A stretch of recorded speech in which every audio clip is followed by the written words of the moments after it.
Là,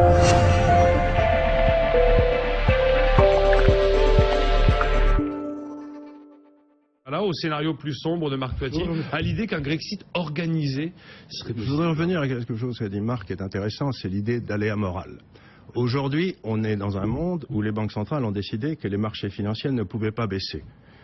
On met des taux d'intérêt à zéro, si vous voulez, ce que m'avait dit le gouverneur de la Banque centrale anglaise, Lord King, dans une réunion à New York. Il avait dit, le but, la politique des banques centrales est simple, c'est d'empêcher les marchés financiers de baisser. Oui, point barre, c'est la seule chose qu'on fait.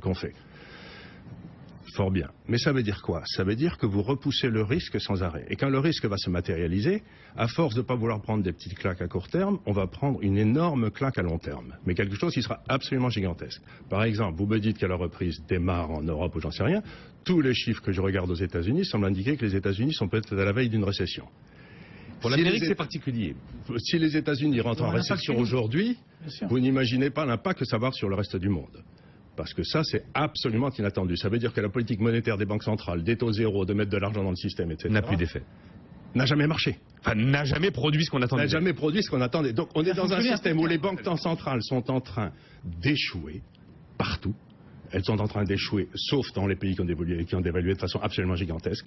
Cette espèce de tentative de communisme, parce que c'est une tentative absolument communiste d'avoir un organisme central qui contrôle l'ensemble des prix des marchés par l'intermédiaire des taux de change et des taux d'intérêt, ne peut pas réussir philosophiquement. On a essayé avec l'Union soviétique, ça a raté.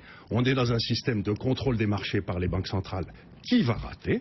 Et donc, il me semble complètement insensé qu'on n'arrête pas de dire il faut empêcher la catastrophe la semaine prochaine.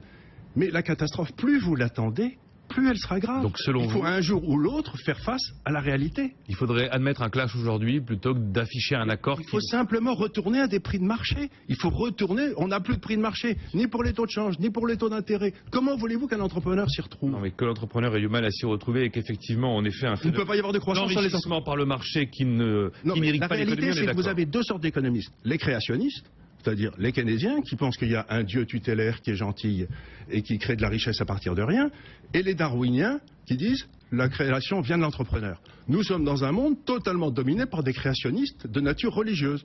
Ils n'ont plus aucune science. Il y a du communisme, Bon, il y a quand même les banques centrales. Les banquiers centraux aujourd'hui sont devenus des gens religieux. Ils croient à quelque chose qui s'appelle le keynésianisme et qui devrait marcher. Mais ça ne marche pas. Et ça n'a jamais marché.